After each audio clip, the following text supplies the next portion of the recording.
aquarium mental. L'eau sage s'est enclose en des cloisons de verre, d'où le monde lui soit plus vague et plus lointain. Elle est tiède, et nul vent glacial ne l'aère. Rien d'autre ne se mire en ces miroirs sans teint, où, seule, elle se fait l'effet d'être plus vaste et de se prolonger soi-même à l'infini. D'être recluse, elle s'épure, devient chaste, et son sort à celui du ver s'est uni, pour n'être ainsi qu'un seul sommeil moire et de rêve. Eau de l'aquarium, nuit glauque, clair-obscur, où passe la pensée en apparence brève, comme les ombres d'un grand arbre sur un mur. Tout est songe, tout est solitude et silence.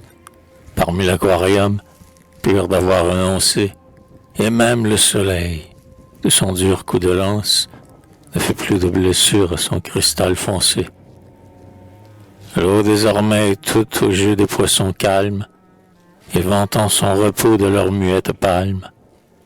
L'eau désormais est toute aux pensifs végétaux, dont l'essor, volontiers captif, se ramifie, qui, la brodant comme de rêve, sont sa vie intérieure, et sont ses canevas mentaux. Et, riche ainsi pour s'être enclose, l'eau s'écoute, à travers les poissons et les herbages verts. Elle est fermée au monde et se possède toute, et nul vent ne détruit son fragile univers.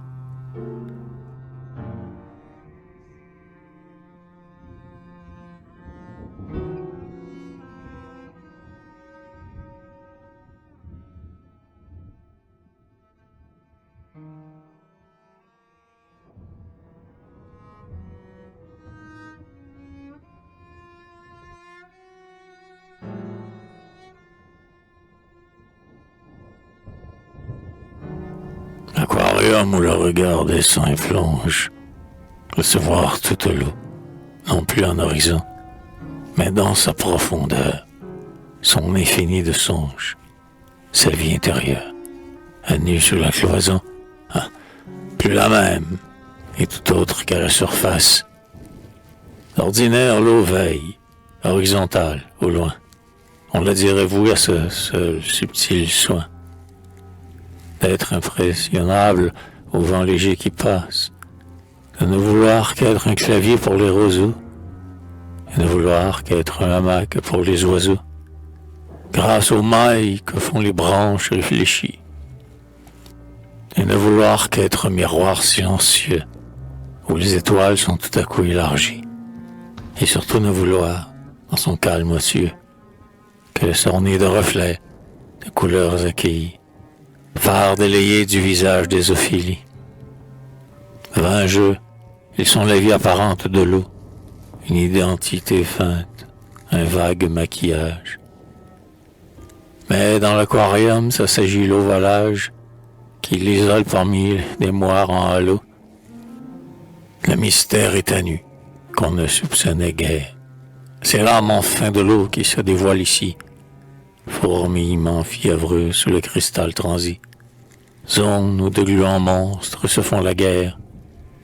Végétation fine, herbes, perles, lueurs, écoute le poisson doucement remueur, et gravier supportant quelques roses actinies, dont on ne sait si c'est un sexe ou un bijou, et ces bulles sans but, venant on ne sait d'où, dont se constelle et se bras de l'eau trop unie, comme s'il y tombait un chapelet d'argent.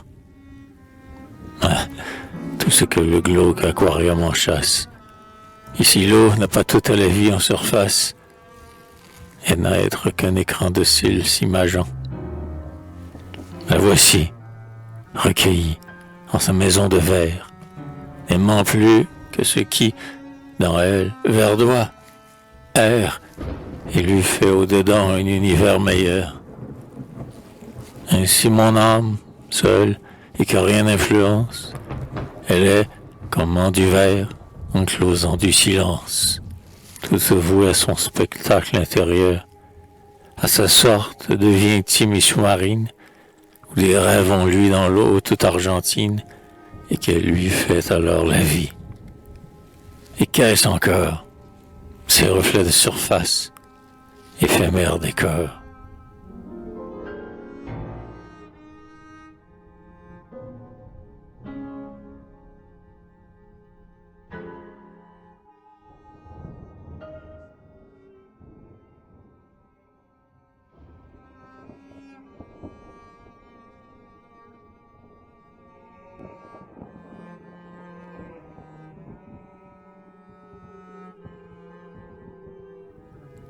Ophélie a laissé sombrer à pic ses notes, qui se sont peu à peu tout à fait dénouées. Ses yeux ouverts sur l'eau sont comme deux stigmates. Ses mains pâles sont si tristement échouées. Pourtant il sourit, sentant sur son épaule ruisseler tout à coup sa chevelure immense, qui la fait ressembler au mirage d'un saule.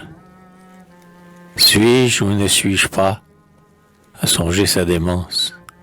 Les cheveux d'Ophélie envahissent l'eau grise, tumulte inextricable où sa tête s'est prise. Est-ce le lin d'un champ? Est-ce sa chevelure? L'embrouillat mini-vert qui rouille autour d'elle? Ophélie étonnée a tâché de conclure. Suis-je ou ne suis-je pas? Songe-t-elle, fidèle, au souvenir des mots d'Hamlet, Seigneur volage? Ses cheveux maintenant se nouent comme un feuillage qui jusqu'au bout de l'eau, sans fin, se ramifie. Ophélie est trop morte, elle se liquéfie. Les bagues ont quitté ses mains devenues nulles. Ses derniers pleurs à la surface font des bulles. Ses beaux yeux, délogés des chairs qui sont finies, survivent seuls, au fond, comme deux actinies. Et ses cheveux verdis, dont la masse persiste, dans les herbes aquatiques qui leur ressemblent, sont si dénaturés d'avoir trempé qu'ils semblent un fouillis végétal issu de cette eau triste.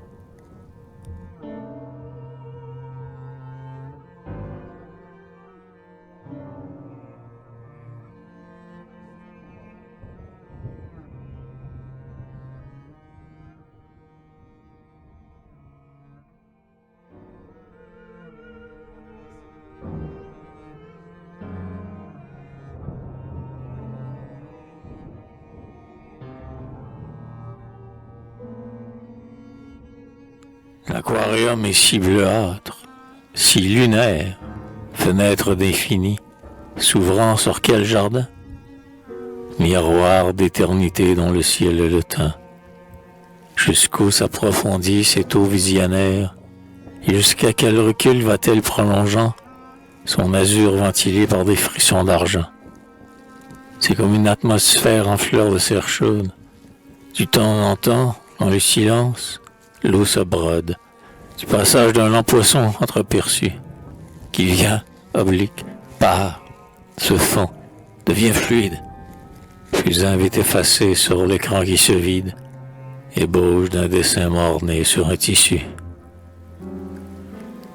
Car le poisson s'estompe, entre dans une brume, pâlit de plus en plus, devient presque posthume, traînant comme des avirons émaciés, ces nageoires qui sont déjà tout incolores, départ sans nul sillage, avec peine et pied, comme celui des étoiles dans les aurores.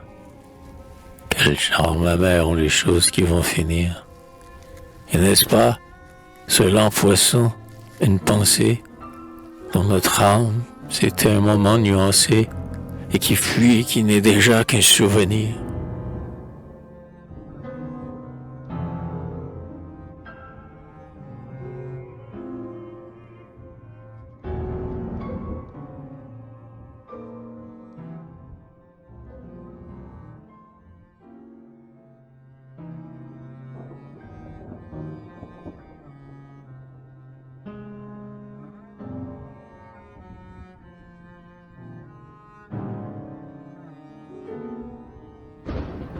Ah, mon âme s'ouvert, et si bien à l'abri.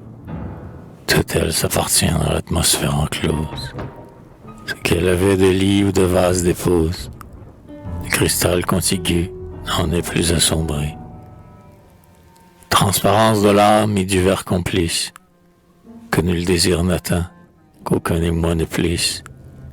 Mon âme s'est fermée, limitée à soi, et, n'ayant pas voulu se mêler à la vie, s'en épure et de plus en plus se clarifie. Âme déjà fluide où cesse tout témoin, mon âme est devenue aquatique et lunaire. Elle est toute fraîcheur, elle est toute clarté, et j'ai vu comme si mon âme avait été de la lune et de l'eau qu'on aurait mis sous verre.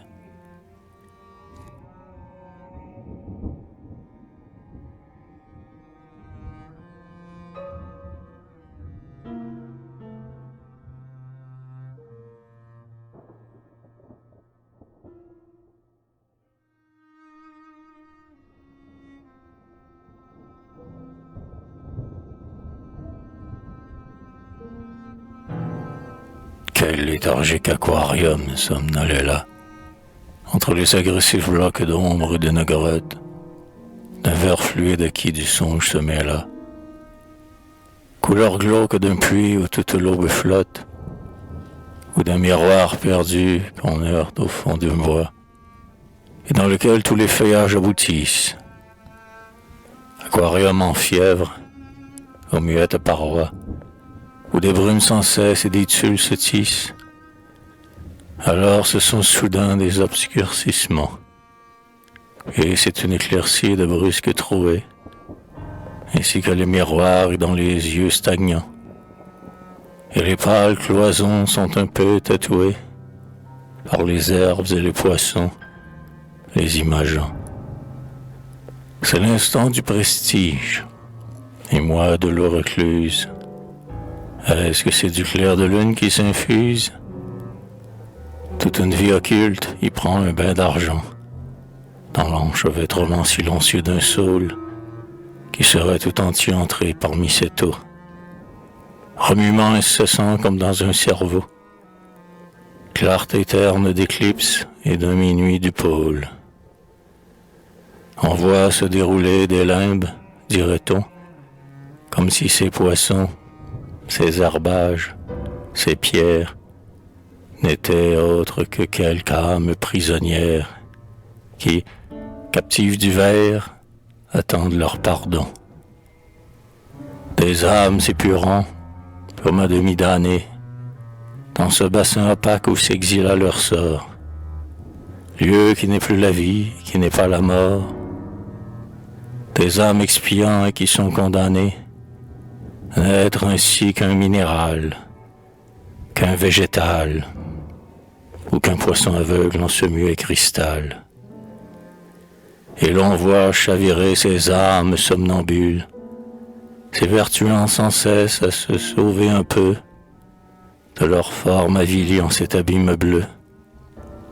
Combat obscur, et ces intermittentes bulles qui faufilent de lentes gouttes l'eau s'emplit, ne sont-ce pas des pleurs, rosées expiatoires, des âmes qui font là comme leur purgatoire, larmes montant à la surface de l'oubli?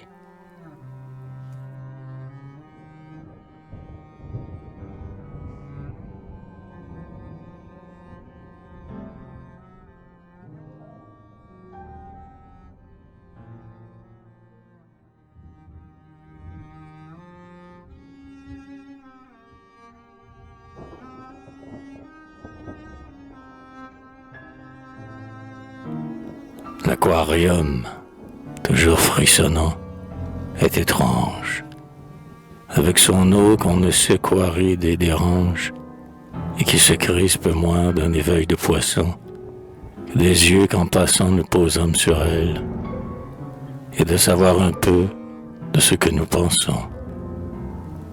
On dirait que toujours quelque chose chancelle dans cette eau sensitive au silence ambigu, eau de l'aquarium qui, glauque, se limite par des cloisons qui sont un palais exigu. Mais le verre est assez glauque pour qu'il l'imite.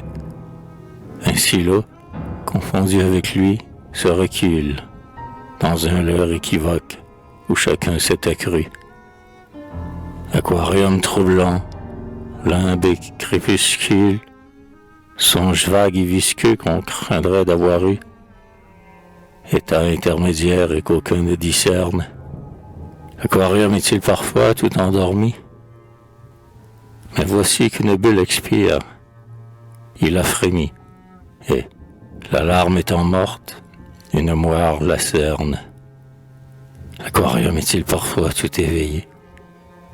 Il fait plutôt songer alors aux somnambules, car, malgré le frisson des poissons et des bulles, et des herbes qui dans son silence ont grouillé, on le sent étranger à cette vie occulte, à ce qui, dans l'eau claire, en ténèbres se sculpte, comme si ce n'était qu'un cauchemar bénin, et des rêves dont, sans le savoir, il s'image, symbole de notre âme et du sommeil humain, où toujours quelques songères fleurit ou nage.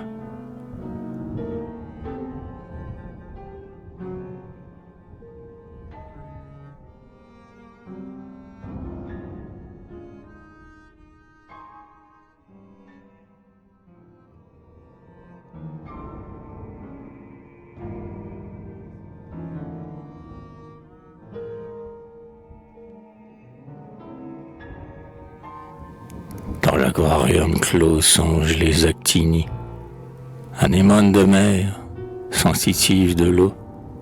Les moires peu à peu se sont toutes aplanies, qui tout à l'heure s'arrondissaient en halo, à l'endroit qu'a blessé quelques nageoires en fuite.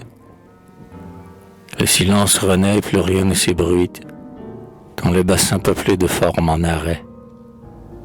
Alors, dans l'eau sans nul frisson, les actinies s'ouvrent, comme une bouche au baiser s'ouvrirait, fardant de rose un peu leur corolle blêmie, mais sensible encore comme une plaie en fleurs, car le moindre nouvel éveil d'une nageoire les rétracte aussitôt parmi l'eau qui se moire, encore que le poisson soit doucement frôleur, et les voilà toutes recloses, racornies, toutes tristes comme une bouche après l'adieu.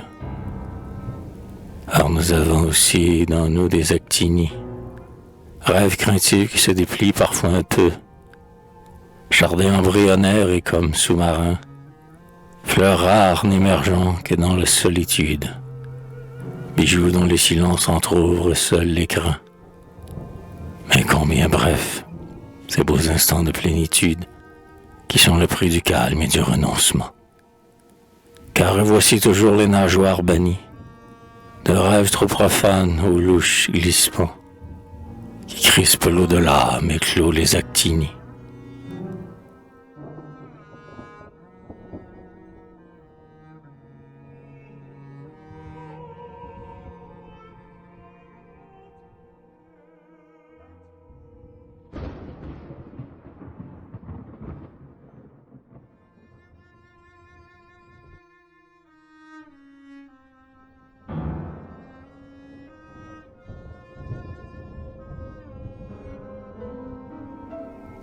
L'aquarium d'abord ne semble pas vivant, inhabité comme un miroir dans un couvent, crépuscule où toujours se reforme une brume.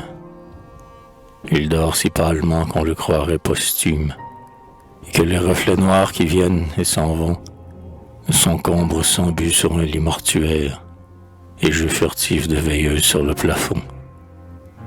Pourtant dans l'eau, de temps en temps, quelque chose erre, circule, se déplie ou bouge obliquement.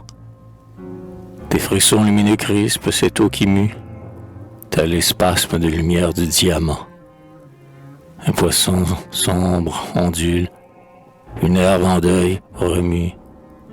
Le sable mou du fond s'éboule comme si c'était le sablier bouleversé de l'heure.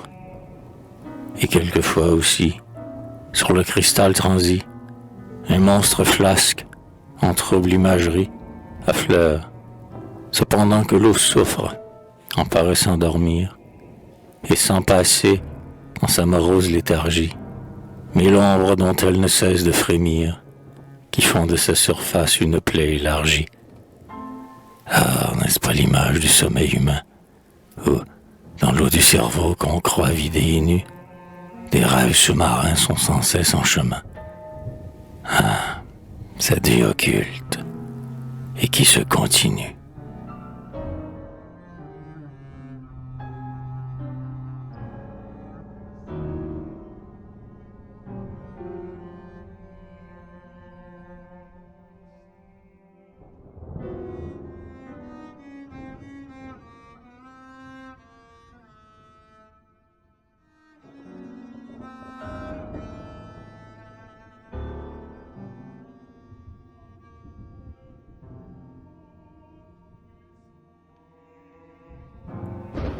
Quel aquarium glauque apparaît la mémoire, en qui les souvenirs, les rêves, le passé émergent par moments d'un clair-obscur glacé. Clairière d'une grotte en deuil, liquide armoire, dont les panneaux des ombres pour bas-relief et qui conserve en elle un peu de notre vie.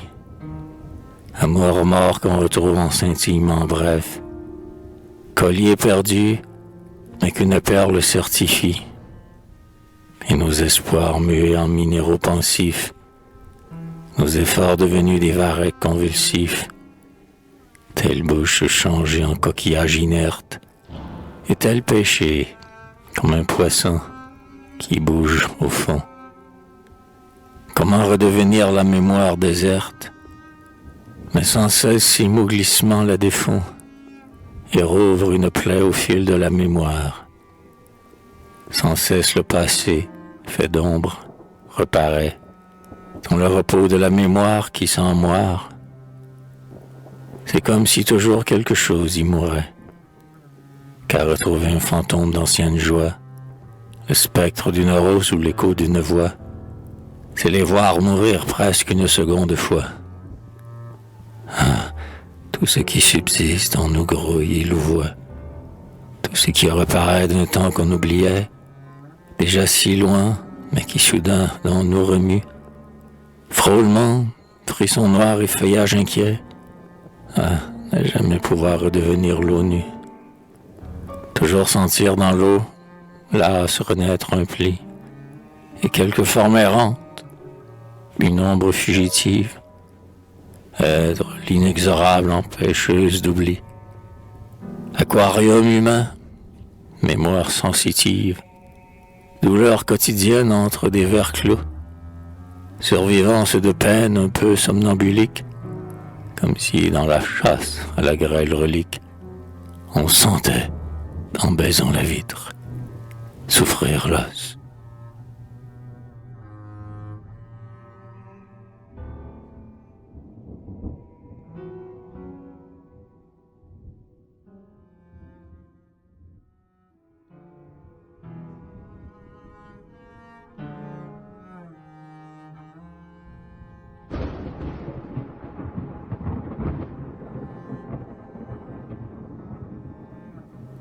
L'aquarium prend en pitié les autres eaux.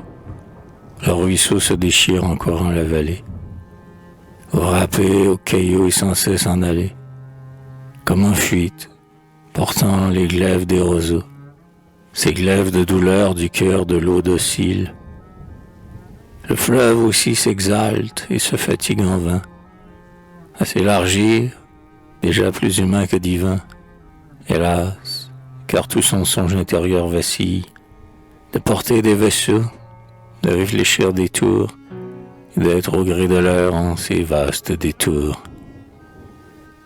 Même l'eau du canal n'est pas assez recluse, trop impressionnable aux nuages, au vent, au jeu de s'argenter parfois quelque écluse, qui le fait blanc comme les signes l'énervant.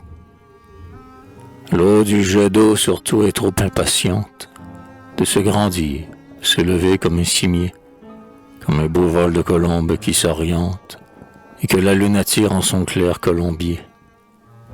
Ah, c'est l'heure du ciel lointain et de la lune, car le jet d'eau retombe en plumes, une à une. C'est chaque fois, dans la vasque, comme une mort, comme un deuil blanc qui s'émiette et qui surnage. Plus de reflets, L'eau trouble est pleine de carnage, triste aboutissement d'un orgueilleux effort. Quand il était facile et suave pour elle d'être visionnaire en restant naturel. La mer aussi, qui voulut trop, souffre. Elle geint, peut se briser aux rocs aigus des promontoires. Flot à Pâques, aigri comme un jour de Toussaint. Flux incessant et qu'on dirait expiatoire. Sans cesse labouré par le vent et l'éclair, sans cesse fatigué par les vaisseaux véloces. Mer infinie en qui se fanent un trésor clair, perles, coraux et tous ces beaux écrins de noces, richesse intérieure, orfèvrerie en feu, non, trop vouée à vivre, elle a joui si peu. L'aquarium les plaint, toutes ces eaux vassales, que la vie intéresse, et si associant. Tandis que lui, de son seul songe, est conscient. Il n'a pas d'autre but que ses fêtes mentales et l'anoblissement de l'univers qu'il est. Eau de l'aquarium dont la pâleur miroite, c'est comme si du clair de lune se gelait, car dans le verre elle s'éclose et se tient coite, moins en souci des vains reflets du réel, d'être ainsi quelques mystères qui scintillent, et de réaliser ce qu'elle a d'éternel, avec l'orgueil un peu triste d'être inutile.